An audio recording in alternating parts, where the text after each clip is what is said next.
ஷியாம், நான் உங்களிடமிருந்தே ஆரம்பிக்கிறேன். அதிமுக RSS கட்டுப்பாட்டில் சென்றுவிட்டது என்பதை எந்த அடிப்படையில் திருமாவளவன் அவர்கள் சொல்கிறார்? திருமாவளவனின் கருத்து எதை குறிக்கிறது என்றால் திரு முருகன் அவர்களின் பேச்சைத்தான் குறிக்கிறது. முருகன் அவர்கள் கூறியது RSS அதிமுகவுக்கு வழிகாட்டுதல் கொடுப்பதில் தவறில்லை என்று. அப்படியான வழிகாட்டுதல் எந்த காலகட்டத்திலும் கிடையாது. அதாவது நாக்பூர் வழிகாட்டுதலை நாடோடி மன்னன் ஏற்றுக்கொண்டதே இல்லை. இதுதான் உண்மை. பல உதாரணங்களை நம்ம சொல்ல முடியும். நான் 80 பத்திரிகையாளன்.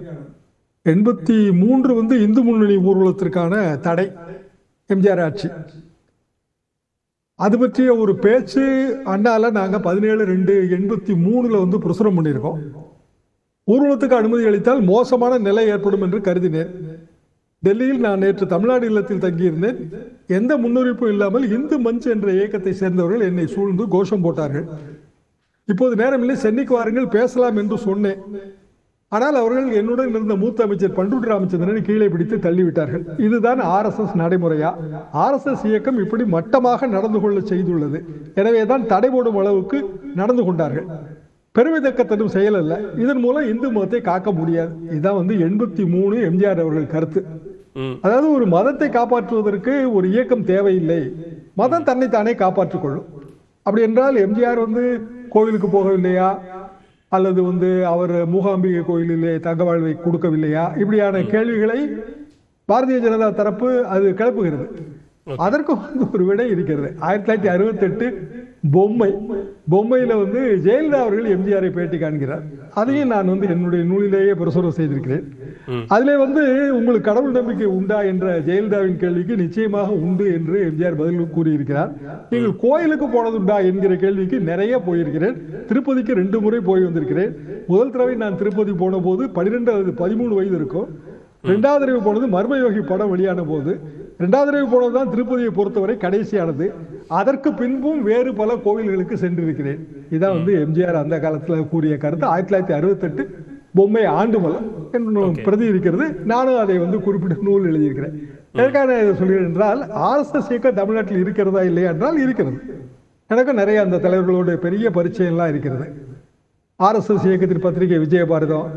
ஆனால் RSS இயக்கம் இங்க இருக்கிற திராவிட இயக்கங்களோடு தொடர்புடையதாக இருந்ததா என்கிற கேள்விக்கு இல்லவே இல்லை என்றுதான் நான் பதில் சொல்ல முடியும். பாரதிய ஜனதாவோட அதிமுக உறவு வைத்திருக்கிறது, அரசியல் உறவு. RSS இயக்கம் ஒரு வகையில் அது ஒரு சித்தாந்த இயக்கம். அவர்களது கொள்கைகள் வேறு, திராவிட இயக்கங்களின் கொள்கைகள் வேறு. திமுகவுக்கும் அதிமுகவுக்கும் திராவிட இயக்க கொள்கையிலே எல்லாமே ஒண்ணுதான். இரட்டை குழல் துப்பாக்கி என்று எம்ஜிஆரை சட்டமன்றத்தில் பதிவு செய்திருக்கிறார்.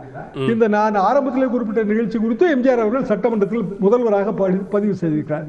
எனவே RSS இயக்கம் எந்த காலகட்டத்திலும் அதிமுகவை வழிநடத்தியது கிடையாது. அதாவது நாக்பூருக்கும் நாடோடி மன்னனுக்கும் தொடர்பே கிடையாது. இப்போது முருகன் அவர்கள் வலிந்து திணிப்பதன் மூலமாக அதிமுக பதில் சொல்ல வேண்டிய ஒரு கட்டாயத்திற்கு உள்ளாகிறது. அது போக இன்னும் ஒரு 7-8 மாதங்களில் இப்படியான கருத்துக்களை நிறைய பாரதிய ஜனதா தலைவர்கள் சொல்ல அதிமுகவின் ஓட்டு வங்கி அது இழக்கும் அபாயம் இருக்கிறது. பாரதிய ஜனதா எம்எல்ஏக்கள் வந்துவிடக்கூடாது என்று திருமாவளவன் நினைக்கிறார். அதிமுக எம்எல்ஏக்கள் எதிர்காலத்தில் 2026 வெற்றி பெற்று வந்தாலும் பரவாயில்லை, பாரதிய ஜனதாவை சேர்ந்த எம்எல்ஏக்கள் சட்டமன்றத்துக்குள் வந்துவிடக்கூடாது. அதுதான் அவருக்கான அக்கறை என்று நான் நினைக்கிறேன். ஓகே, இப்போ அரசியல் களத்திலும் அது எதிரொலிக்கும் அப்படிங்கிறீங்க. ஆனா RSS இயக்கம் அதை வழி நடத்துகிறது. அதிமுகவை நாங்க பெரியார் அண்ணா வழிவந்த இயக்கமாக நாங்கள் அதிமுகவை பார்க்கிறோம். அதனால அதிமுக மேல இருக்கக்கூடிய அக்கறையில பேசுறோம். அதை RSS வழி நடத்துகிறது அப்படிங்கிறத, இல்ல அதிமுக திராவிட இயக்கம் இல்ல அப்படிங்கிறத வெளிப்படையா அறிவிச்சுட்டா நான் இது குறித்து பேச விட்டுறேன் அப்படின்னு திருமாவளவன் சொல்றாருல. அதிமுக திராவிட இயக்கம் இல்லை என்று அதிமுகவை சேர்ந்த இன்றைய பொதுச்செயலாளர் எடப்பாடி பழனிசாமி உட்பட யாருமே கூற மாட்டார்கள். திராவிட இயக்கம் தான். திமுகவுக்கும் அதிமுகவுக்கு இடையில சில வித்தியாசங்கள் இருக்கலாம். அது அரசியல் ரீதியான வித்தியாசம் தானே தவிர பெரும்பாலும் சித்தாந்த ரீதியான வித்தியாசம் எதுவுமே கிடையாது. அதிமுகவை வழி நடத்தக்கூடிய அருகதை RSS இயக்கத்துக்கு இருக்கிறதா, இப்படிதான் நம்ம இதை பார்க்கணும். அது RSS 100 ஆண்டு பழமையான இயக்கம் தான். வடநாட்டில் அதுக்கு செல்வாக்கு இருக்கிறது, அதெல்லாம் வேற விஷயங்க. தமிழ்நாடு அரசியல்ல என்ன நிலை என்பதுதான் கேள்வி. தமிழ்நாட்டு அரசியல்ல RSS இயக்கம் என்பது பாரதிய ஜனதாவுக்கான தலைவர்களை பயிற்றுவித்து கொடுக்கிற இயக்கமா இருந்தது. உதாரணமாக 5 நிலை பயிற்சி RSSல இருக்குங்க. இப்போ மறைந்த எல் கணேசன் அவர்கள் 5 நிலை பயிற்சி முடித்தவர்கள்.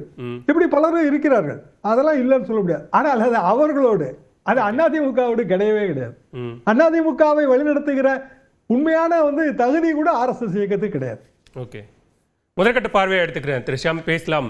திரு ரவிக்குமார், இங்க எம்ஜிஆர் ஜெயலலிதா அவர்கள் ஆதரிக்காத ஆர்எஸ்எஸ்க்கு திரு எடப்பாடி பழனிசாமி ரத்தன கம்பளம் விரிக்கிறார் அப்படிங்கிற ஒரு கருத்தை திரு திருமாவளவன் சொல்றார். எந்த அடிப்படையில அதை சொல்றார்? இதுவரைக்கும் எடப்பாடி பழனிசாமி அவர்கள் அதை மறுத்திருக்காரா?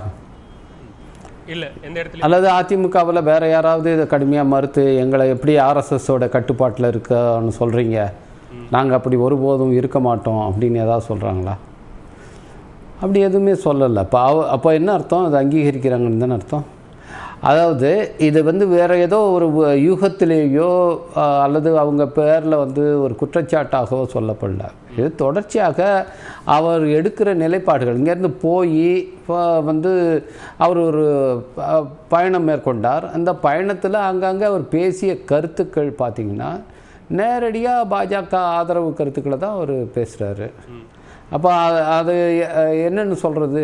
நீங்கள் கூட்டணியில் இருப்பது என்பது கொள்கை வேறு கூட்டணி வேறுன்னு அப்பப்போ அவர் சொல்கிறாரு. ஆனால் கொள்கையும் கூட்டணியும் ஒன்றாகிவிட்ட நிலையை தான் இப்போ பார்க்குறோம். இது ஏற்கனவே இருந்த தேர்தலில் வேணால் அது வேறு வேறாக இருந்திருக்கலாம். ஆனால் இன்றைக்கு திரு எடப்பாடி பழனிசாமி அவர்கள் ரொம்ப எக்குத்தப்பாக அங்கே போய் மாட்டிகிட்டு இருக்காருன்னு தெரியுது. ஏன்னா திரு அமித்ஷா அவர்களுடைய பேச்சையும் இவருடைய பேச்சையும் பார்க்கும்போது இன்றைக்கு இவர் அங்கே பேரம் பேசுவதற்கான எந்த சக்தியும் மற்றவராக அவர் மாறி இருக்கிறாருன்னு தெரியுது. இது அதிமுக அந்த அளவுக்கு பலவீனம் அடைந்து விட்டதா அல்லது அதிமுக தலைமை பலவீனம் அடைந்திருக்கிறதா அப்படி நம்ம பார்க்க வேண்டியிருக்கு. அதிமுக தலைமை வகிக்கிற திரு எடப்பாடி பழனிசாமி இன்றைக்கு மிக மிக மோசமாக பலவீனம் அடைந்திருக்கிறார். அவர் தனக்குன்னு தனியாக எந்த கொள்கையும் இல்லை என்கிற நிலைப்பாட்டை எடுத்திருக்கார். அவருக்கு கொள்கை இல்லைன்னா கூட பரவாயில்ல, அவர் தலைமையேற்று நடத்துகிற அதிமுகவுக்கும் எந்த கொள்கையும் கிடையாது, பாஜகவுடைய கொள்கை தான் அது எங்களுடைய கொள்கை என்பது போல சொல்லாமல் சொல்லி கொண்டிருக்கிறார். இதுதான் நடக்குது. இதை அவங்க வெளிப்படையாக சொல்லலாம். ரெண்டு கட்சியும் இல்ல, தொடர்ந்து பாஜக ஆர்எஸ்எஸ் கட்டுப்பாட்டுல அதிமுக போய்விட்டது அல்லது போய்கொண்டிருக்கிறது அப்படிங்கிற கருத்தை சொல்வதன் மூலமாக அதிமுகவை பலவீனப்படுத்துறது அப்படிங்கிற ஒரு பார்வையும் அதுல இருக்கு. இல்லை, அதை பலவீனப்படுத்த வேண்டிய தேவையில்லை. அவர் தான் பலவீனப்படுத்திட்டு இருக்கார். இன்றைக்கி யார் பலவீனப்படுத்துகிறா? இன்றைக்கி நீங்கள் பாருங்கள், பாஜக ஒரு அரசியல் கட்சியாக ஒரு கூட்டணியை அமைக்கிறார்கள். அது இந்த கூட்டணியில் சில கூட்டணி கட்சிகள் இருக்கிறார்கள். இன்றைக்கு பாட்டாளி மக்கள் கட்சியில் ஒரு பிரச்சனை வருதுன்னா யார் அதுக்கு பேச வர்றா? நீங்கள் பாருங்கள், அது பாஜகவிலிருந்து யாராவது மத்தியஸ்தம் பண்ணாங்களா? இன்னைக்கு யார் பேசுகிறாங்கிறத நீங்கள் பாருங்கள். அப்போது என்ன நடக்குது இங்கே? இந்த கூட்டணியை அமைப்பதில், அந்த கூட்டணியை வழிநடத்துவதில் யார் இன்றைக்கி ஒரு முக்கிய ரோல் ப்ளே பண்ணுறாங்கிறத பார்க்கணும். இன்றைக்கி திரு ஷியாம் அவர்கள் சொன்னார் எம்ஜிஆர் அவர்களை பற்றி. எம்ஜிஆர் ஆட்சி காலத்தில் மண்டைக்காடு கலவரம் வந்தபோது அவர் எப்படி அதை சரியாக அதை தீர்வு கண்டார் அப்படிங்கிறது எல்லாருக்கும் தெரியும். அன்றைக்கு பாஜகவை சேர்ந்த திரு ஜனா கிருஷ்ணமூர்த்தி அவர்கள் அவர் பார்க்கணும்னு சொன்னப்போ கூட அவர் பார்க்க மறுத்து விட்டவர் தான் திரு எம்ஜிஆர் அவர்கள். எனவே அன்னைக்கு உமாநாத் அவர்களை கம்யூனிஸ்டுகளை உள்ள அனுப்ப குன்றக்குடி அடிகளாரை